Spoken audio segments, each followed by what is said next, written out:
So in continuing from yesterday, when Hillel attended the celebration of Simchat Beit HaShohava, the ceremony that would take place nightly during the festival of Sukkot, of drawing the water in order to libate, to use in the service libatation of the altar, with all the festivities that occurred nightly, Hillel would say, "If I am here, everything is here. And if I'm not, then who is?" We explained yesterday, to being that I am here implies that the godly soul is in command. The godly soul is present. And one thing we know about the godly soul, it is always present in the moment. It's the animal soul, the ego, which has a problem with being present in the moment, because it's always concerned with its control and is hyper obsessed with control in order, just like an animal, to survive. So it ruminates over things and occurrences and experiences that happened to it in the past that made it feel that it lost control, or made it feel uncomfortable or painful, etc., etc. And just as well, it also hyper focuses on trying to control the events of the future. And in living, if you could call that, from that perspective, one can certainly not be present in the present. It's important to consider the past as a precedence for what needs to be done next. It's important to try to strategize for the future as a frame. But in truth, the only experience that we could live in is in the present. Everything else is past or future. It's theory. It's no longer applicable. In other words, as a reality, it's not applicable. As a reference point to reality, as a guiding point to reality, that's one thing. But certainly, it's not the current reality.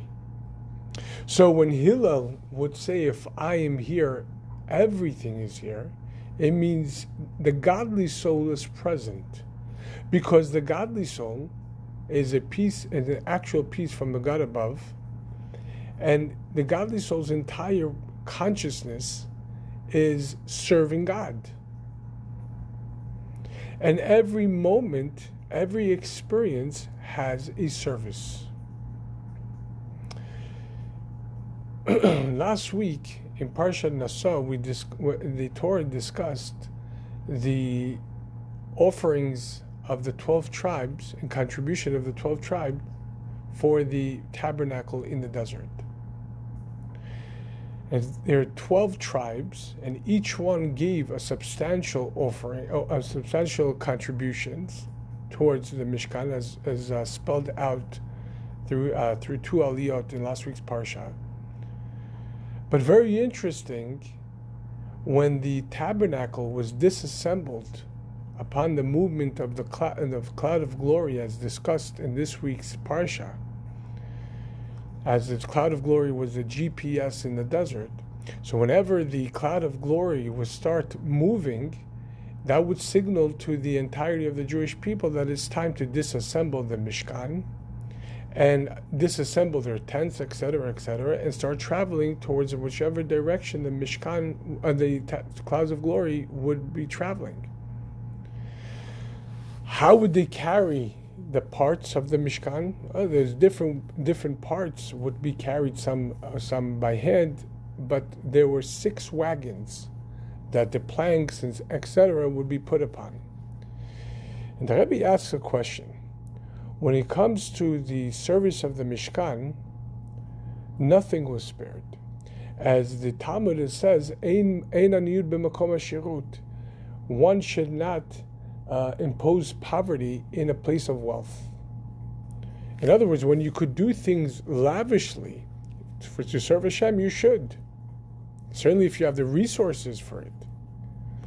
So the Rabbi asked a question in one of his talks. If that's the case, why not use 12 separate wagons, one for each tribe? Why do you have to stack up 6 wagons instead of having a nice 12 wagons and plenty of ample room and so on and so forth? But the Rabbi explains that, as the Talmud says, everything that Hashem created has a purpose. Nothing that Hashem created was in vain. Even a blade of grass, and as we spoke about many times from the Baal Shem Tov's teaching of divine providence, even the slight movement of a single blade of grass is moved by divine providence and fulfills Hashem's ultimate purpose in creation. And this is not just in the plant life, but in every single aspect of the world, whether it's an animate or plant or animal kingdom, how much more so the human being. And that is that every single human being is created for a purpose, and every single thing is created for a purpose. And the Rabbi teaches us the foundational lesson that we learn from utilizing 6 wagons over 12 wagons, and that if we were to utilize 12 wagons, while it would seem that it's lavish, but nevertheless, the wagons would be underused. There would be a lot of empty space there. In using 6 wagons, it was cramped, but every single inch of space was absolutely used to teach us that in every single one of our lives, every aspect of our lives must be absolutely used. And that's the perception of the godly soul.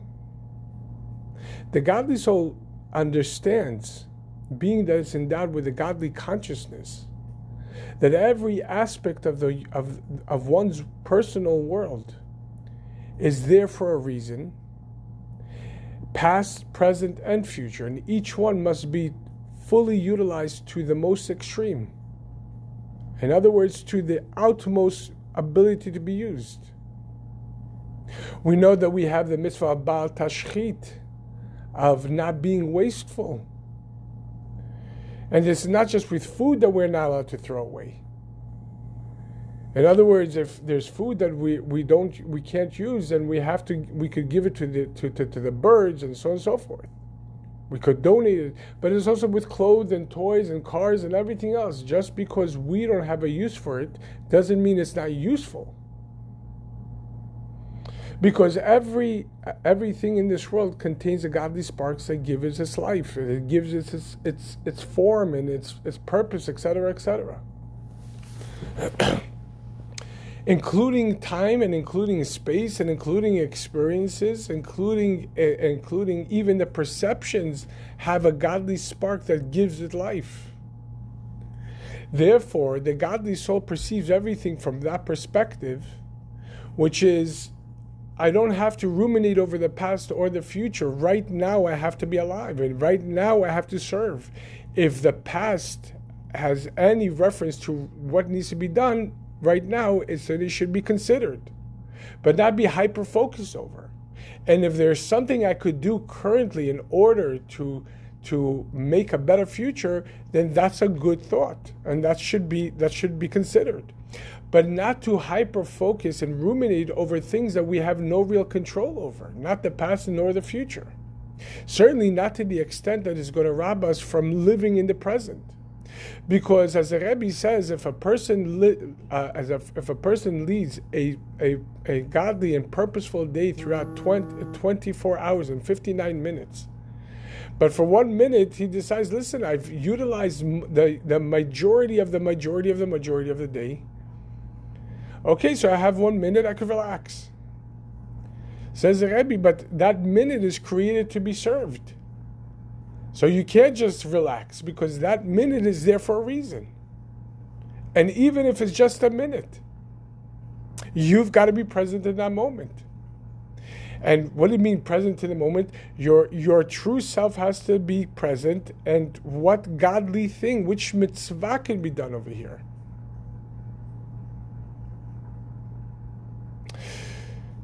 It's a very interesting story that we related several times. The first part of the story relates to what we're talking about here.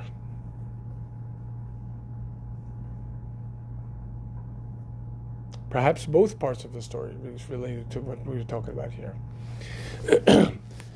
The famed Shaliach, Rabbi Shabtai Slavutitsky, the head Shaliach of Belgium, related throughout several Verbrengings a very, very powerful story that he experienced himself. He said when he first moved to Belgium, he experienced many, many, many different challenges, both in his rabbinical service as well as on personal level and so on and so forth. He was struggling.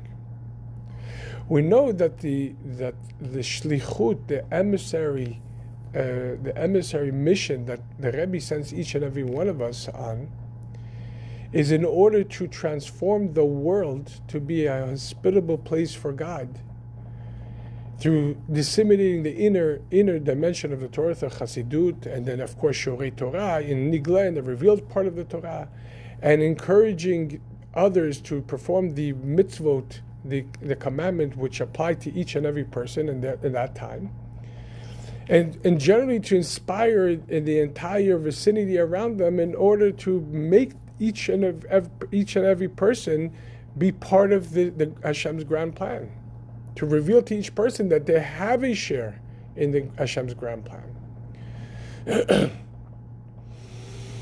But we know that sometimes a mitzvah hurts, because the world, Olam Milashon Ha'elam, is encrusted by layers of deceit and concealment. And in order to introduce the mitzvah sometimes, and certainly to saturate and how much more to penetrate the world, there's a lot of struggles. And sometimes those struggles are indicative of how much progress a person is making. But nevertheless, to someone who's unseasoned, they would see those struggles as a deterrent or at least daunting. But the Rabbi explains that the shlichut that he sends his shluchim on is not expected to perform based on their own power, their own abilities, but rather they're endowed with the one who sends them power.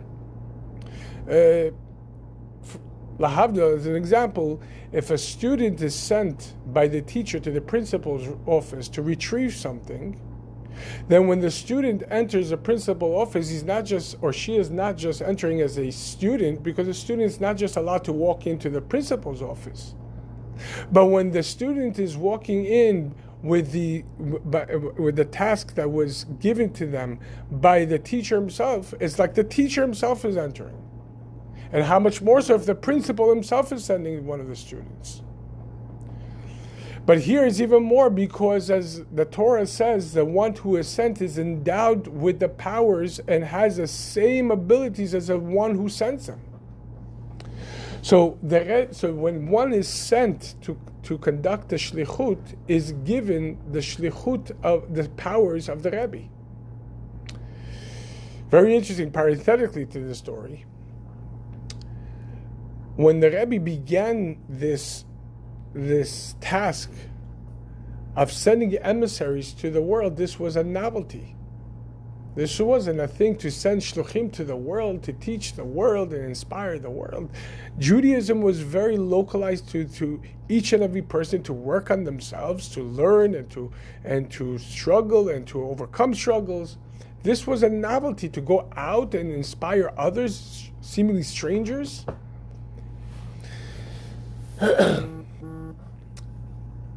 There was a certain young man who wrote to the Rebbe that I'm ready and willing and able to be sent to the hardest shlichut. Whatever, the hardest mission you have, Rebbe, I'm accepting. And the Rebbe responds back with two words, lo shayach. He doesn't pertain. Hu lo shayach l'shlichut. He doesn't pertain to shlichut. Right? In other words, he's telling him it's not for you, which the person took very, very seriously.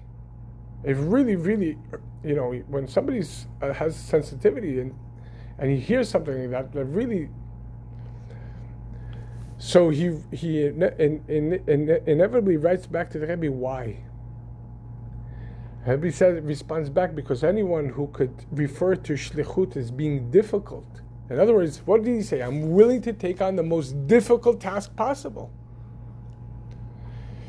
Which seems to be a very noble ambition. But the Rebbe says it doesn't pertain because the usage of difficult implies that you are considering that you're going to go and perform this task, this mission, based on your own powers and based on your own talents, and in comparison to your talents and your abilities and your perceptions, there are difficulties. In other words, you don't realize that in going out of the Rebbe's shlichut, you're endowed with the Rebbe. The Rebbe refers to the previous Rebbe, his father-in-law is the Rebbe. You don't realize that you're endowed with the Rebbe. My father-in-law is the Rebbe's powers, and you're considering that you're doing it on your own, with your own powers, and that's why it's hard. Therefore, you don't pretend to shlichut. But nevertheless, as the Talmud says, Kol atchalot kashot, all beginnings are marked with difficulties. And that's very purposeful, in order to initiate, in order to strike your potential out of you. It's just like a match which lays in a matchbox and comfortable, but if you want to ignite it, if you want to fulfill the match's purpose, you have to take it out of its comfort zone, hit it a few times over the head, and that friction releases a potential of the sulfur and ignites it. So the difficulties there that we experience in the beginning of any endeavor are there for a purpose. But nevertheless, to an unseasoned shaliach, those difficulties sometimes could be daunting. So anyway, let's go back to the story. So Rabbi Slavetitsky comes to Belgium, and he experienced that initial struggle. There's challenges, both in his service and both in a professional level. And right around that time where he gave Ma'amad Nefesh, like it came to like he can't anymore, the Rebbe comes out with another part of shlichut, that not only is the one who is directly sent by the Rebbe is endowed with the Rebbe's strengths and abilities. For example, when the arm grabs something, a spoon or whatever it grabs, yes, it's the muscle and the contraction of the fingers through the contraction of the muscle that is actually grabbing the spoon. But the arm is performing the brain's function. It's the brain and the mind that's sending the arm to pick up the thing. The word Rabbi is an acronym for three words: Rosh B'nai Israel, the head of the Jewish people. The Jewish people are considered to be one big body, and the Moshe Rabbeinu of the generation is considered to be the head. And the purpose of the head is to conduct the entire body, each part according to its abilities, its strengths, and so on and so forth, in order to maintain life, in order to promote life, in order for growth to occur. So the Rabbi comes out with a secondary part to this, which is not only that the Rabbi, not only the shaliach that the Rebbe directly sends out is endowed with the Rebbe's strength, but if the shaliach appoints another shaliach, if the emissary appoints another emissary underneath them in order to help, they too are endowed with the Rebbe's strength. So Rabbi Slavetitsky wrote a letter to the Rebbe. Rebbe, I would like a blessing to hire another shaliach to come and help me. Which seems like a great idea. The Rebbe responds back to him, did you utilize all of your strengths already, 100, and you're at 100% capacity? And that's why you need someone else to extend now that you're doing your 100, that someone else needs to come and do their 100 as well. Or is it because you haven't utilized everything yet and you want someone else to come and complete what you need to do? And he took that very, very seriously. In other words, the Rabbi is saying, although it seems that you're going to grow, it's going to grow everything, but like we said before, each wagon must be fully utilized to its maximum capacity before you could think about bringing another wagon. Yeah. When building teams, like bringing in a secretary or someone to do a strength if someone else doesn't have a certain strength, is that different? Is that completely different? That's very different. Because the one that's meant to teach is meant to teach. The one that, like the previous Rabbi said, there's nothing wrong with being a baker. But if a person is capable of being a diamond cutter, he can't. We need bakers. We need food, of course. There's nothing. It's all dignified. It's all holy. It's all part of serving God. But if a person has the strength, to ability, and the talent, the know-how, how to cut diamonds, he can't relegate his ability. Well, I know I'm going to cut diamonds, but I will be a baker. In other words, each person is endowed with their strength and ability from God, and those strengths are what God expects you to utilize to serve God, to serve in this world. So in creating a team, each one has their abilities, their strengths, and their know-how, their expertise, and their challenges, and therefore the team has to be assembled in order to be able to fully utilize and grow the situation.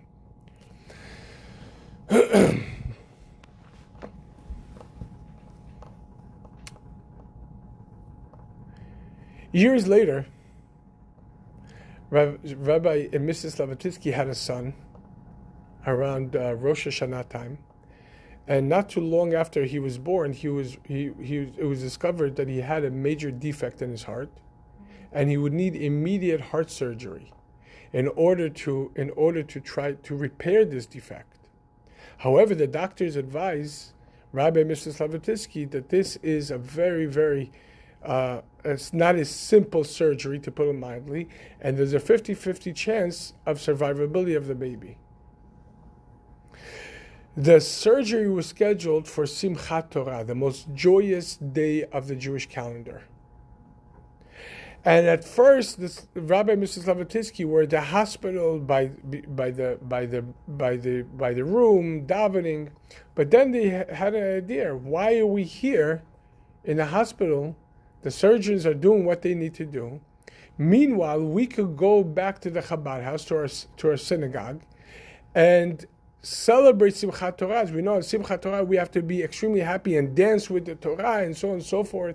And we know that Simcha, as the Rabbi Rashab, the fifth Lubavitch Rabbi, teaches us, happiness breaks through all boundaries.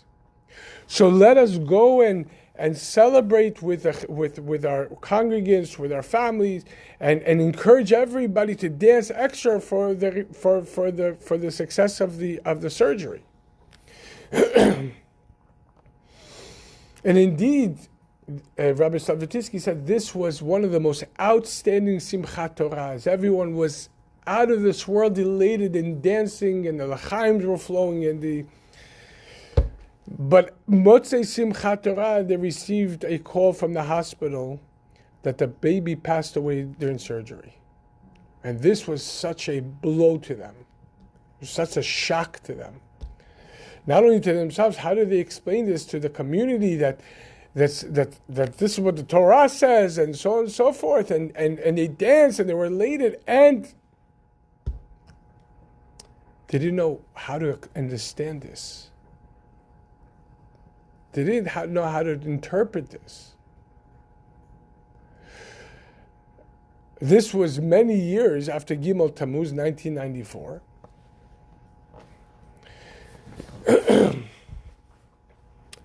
So they wrote Mrs. Lavatitsky wrote a letter to the Rabbi. Now what? How am I supposed to understand this? What needs to be done here? Atika lama elama, as we learned several times. Don't say why, but for what. Once the vacuum opens up, it's indicative that there is a profound divine shlichut, service and mission in this point. What is it?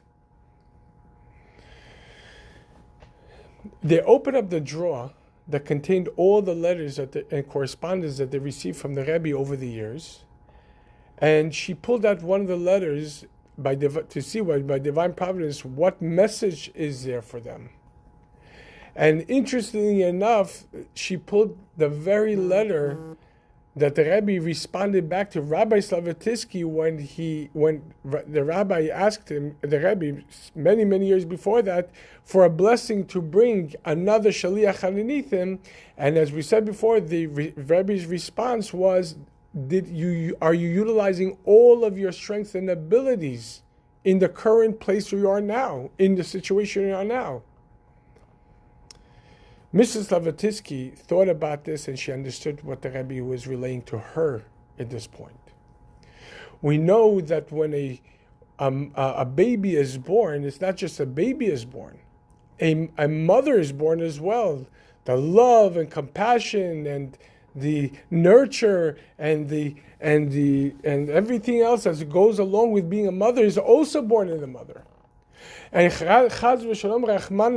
God forbid, if the baby passes away, but the mother is still there, and all this love and all this nurture is within her. And she realized what was the Rebbe communicating to her, which is, right now you have this ability to give more nurture and more love and more attention. How are you utilizing it right now? And she understood what the Rebbe was relaying to her, which was, because of all the tasks of the Chabad house, of maintaining the synagogue, and of course her family and everything else, she paused her teaching. She used to be a teacher in a girls' school in Belgium, and she had to step away from this in order to be able to give more focus to all the other aspects of her life. But now that she understood that now that she has all this love and all this attention to give, how could she best utilize it? She went back to teach. And indeed, years later, she received an award from the school as being the most outstanding teacher who loves and cares and gives the attention like a mother gives to their students, to her children. And she related during the acceptance ceremony what prompted this. In other words, we must utilize every aspect of reality to serve God. Even that which seems completely obscured and absurd and painful, that too is being created by God in order to serve, in order to reveal something, and to reveal light and beauty and holiness.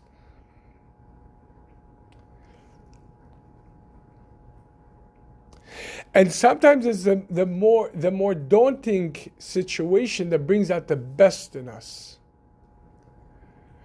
We know the axiom, no pain, no gain. And that is, as the Talmud says, we are compared to an olive. When you squeeze the olive, when you crush the olive, the stronger the pressure, the more finer oil that emanates, that comes out from within the depth of the fiber of the olives.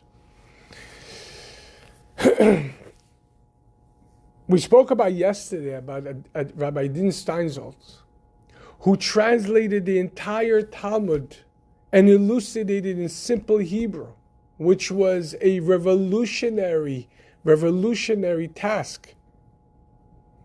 And as well as he wrote countless books and commentaries on the Torah, on the Mishnah, and so on and so forth, on davening and so on and so forth. He was a very serious and very astute scholar. But he once related that he was involved in 3 major projects, and each one required 100% of his attention. But because he was so serious about each and every one of these projects, he realized that in order to carry these projects out correctly, he would need to step away from at least one of them in order to allot the proper attention to 2 of them.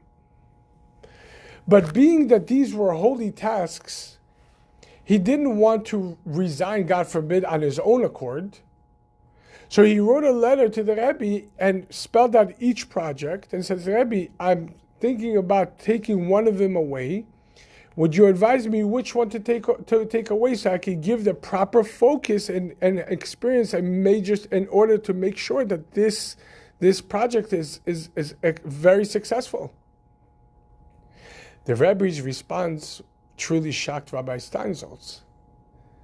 He says, not only did the Rebbe advise me not to take any project away, but the Rebbe actually added a fourth project, a whole entire other revolutionary project which requires its own 100% focus.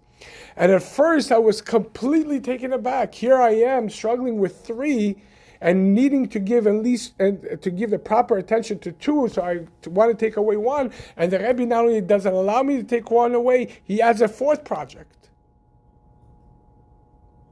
But the Rebbe said. Of course, the fourth and the three were major world successes. But in his assessment of what happened with the fourth project, when the Rebbe added the fourth project, he understood. Says at first it was very difficult. But how does a coal become a diamond? It's through extreme pressure. When that extreme pressure presses that coal, it changes its composition from being a coal, a has-been, to being the strongest stone, so precious, so unique. So too, the pressures that we encounter, not the ones that we bring upon ourselves through overthinking and over-analyzing and not having the right GPS. That's nonsensical. But the pressures that are involved and the challenges that are involved in the missions that we need to carry out, that we're given, those are very much purposeful, both to the project, but of course to us more than even the project. In other words, as the Rebbe many times says, that the missions for which we're sent into this world, in as much as they're very pertinent to bringing Mashiach, the redemption to the world, transforming the world into being a hospitable abode for God, but even more than the unique function that it has for the world, the mission actually benefits the one who is performing the mission. It's actually, as the Rabbi says, it's for you. It's for you. As the Talmud says, more than the recipient of the tzedakah, of the money, is benefiting the philanthropist, the one who donates this money, benefits exponentially. Sometimes you think you're doing someone else a favor, you're giving them something, you're giving them money or this or this and this. And yes, of course you're doing a favor, and it's a mitzvah. But understand that truthfully, it's going to benefit you even more. And that shouldn't be the reasoning, of course. That's not the reasoning, so I could benefit. But understand that. Now we could understand when Hillel says, if I am here, everything is here. In this moment, the mitzvah is to be happy. And the godly soul is the only component of our consciousness, of our being, that could truly experience happiness. Because the godly soul in itself is infinite in nature. The animal soul does not know how to experience happiness. At best, as you know, in the porn store, the best I could offer you is joy. Momentary joy. And joy should be celebrated and should be joyful. But it doesn't know how to be happy, the animal soul. And specifically the happiness and the joy is when we are connected to our true selves and allow ourselves to live and experience our lives as envisioned by the one who created us, which is a life of Torah and mitzvot. And it's specifically in the mitzvah in itself which we are able to connect to ourselves the most. And being that the happiness of Simchat Beit HaShoav was the mitzvah of and the order of the day, as the Talmud says, anyone who did not see, who did not experience the happiness and the elation of Simchat Beit HaShoava, of this procession, of the ceremony of the drawing of the water, never experienced happiness. So when Hillel says, if I am here, everything is here, with the help and the merit of the mitzvah of dancing and being happy for the mitzvah of Simcha Beit HaShoava, that means that the inner I is here with me. And that means everything is here. Because when a person is truly connected to their true selves, their soul, which is their godly soul, and it is the directional pointer to celebrating and being happy and so on and so forth, then a person realizes, I miss nothing. I'm missing nothing. Everything is here. But if I'm not here, as the continuation of the teaching, means if I'm not connected to my true godly soul, my true self, and I'm only living an external life, which is sustained through wealth and honor and material and everything else. Not that any of wealth or material or anything is bad, God forbid. Rabbi said many times that in our generation we deserve to be wealthy. But wealth doesn't mean that I should be driving a car in order to get the attention of someone else.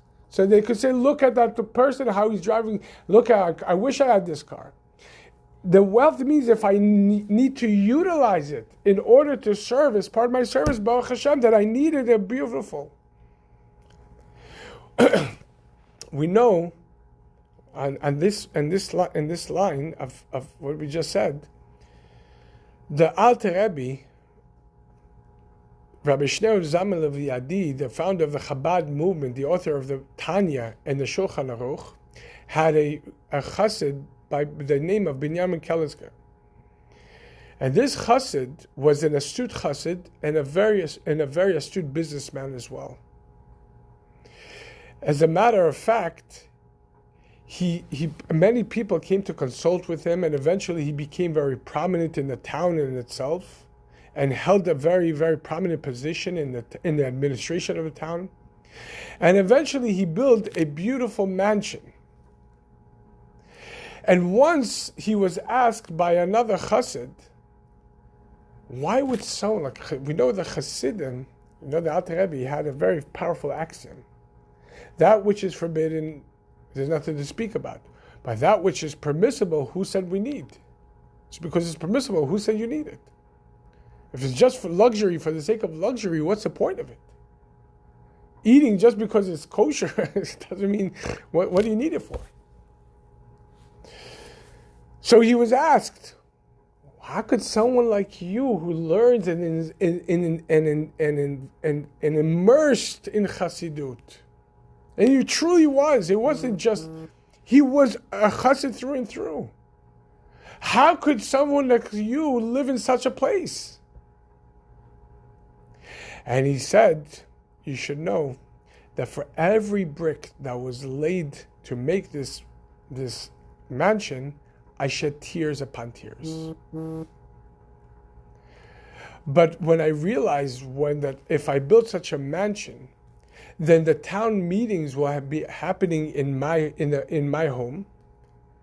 And when it'll happen in my home, I'll have more of a say of how to sway the town towards serving God in holiness and helping with each other. In other words, I'll be able to be more productive in the mission to and correlate and everyone to serve God. Then I realized it was absolutely imperative. I didn't like it, but it's necessary. So too, having material wealth and goodness and so on is great, but there has to be a driving purpose to it. Not just, I need it because it's going to make me feel good about my life. It's like comfort food. It tastes good, so I'm going to keep on eating it because it makes me feel good. But other than the endorphins that are immediately released, what comes out of that food? What comes out? What purpose came out? What energy? What was utilized with this energy? This is what Hillel meant. If I'm not here, then what does that mean? That if I'm not here means if I'm not connected to my godly soul, and all that is the external, the animal soul, the body consciousness, then what is here? Then nothing is here. In other words, okay, so we're going to have this and this, but what does it all mean? What do you need it for? You know, Lahavdil, a great actor, Jim Carrey, a great comedian, I grew up with him as a kid, once said, everyone should make a fortune and become very wealthy and powerful and so on and so forth, and get all the fame in order to realize that's not what life is about. Because when a person eventually gets all of this, then he comes and says, and what is all this for?